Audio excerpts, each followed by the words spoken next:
उत्तर प्रदेश के जनपद बुलंदशहर से बड़ी खबर सामने आ रही है। बताते चले, सोमवीर हत्याकांड का सनसनीखेज खुलासा। पिता की हत्या कर आरोपी बेटा पुलिस के साथ करवा रहा था कातिल की तलाश। बेटे ने किया था पिता पर फावड़े से कई बार वार कर दी हत्या। परिवार से अलग ट्यूबवेल पर रहता था सोमवीर। 24 दिसंबर की रात बेटे ने पिता को उतारा मौत के घाट। पिता द्वारा जमीन बेचने की धमकी से नाराज था आरोपी बेटा अमित।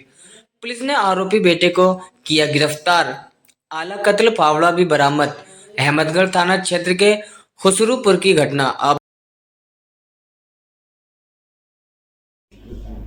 सर, अहमदगढ़ थाना क्षेत्र में किसान की हत्या कर दी गई है। तो इस मामले में सर किसकी गिरफ्तारी की गई है और किसान क्या मामला था ये पूरा? ये 22 दिसंबर को थाना अहमदगढ़ के ग्राम खुसरूपुर में एक व्यक्ति का शव ट्यूबवेल पर मिला हुआ था, ज़मीन पर गिरा हुआ।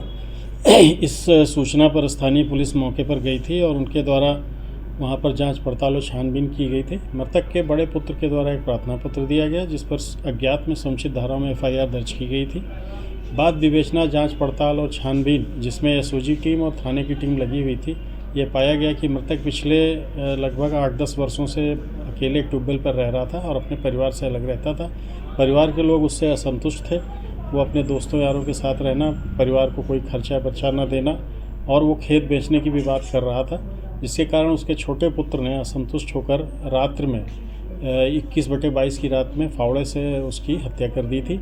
और उसके द्वारा इस तथ्य को स्वीकार करते हुए बताया गया कि पिताजी इस तरह का कार्य कर रहे थे और खेत वगैरह बेचने की भी बात कर रहे थे और परिवार से अलग रह रहे थे और दिन भर वो अन्य लोगों के साथ रहते थे और परिवार पे कोई ध्यान नहीं देते थे। इन सब कारणों से उसके द्वारा यह घटना हो गई है। इसके संबंध में उसे गिरफ्तार कर लिया गया है और उसे न्यायिक अभिरक्षा में भेजा जा रहा है। सर, इसमें ऐसा भी है कि जो आरोपी बेटा है वो पुलिस का सहयोग भी कर रहा था अपने कातिल को तलाश में।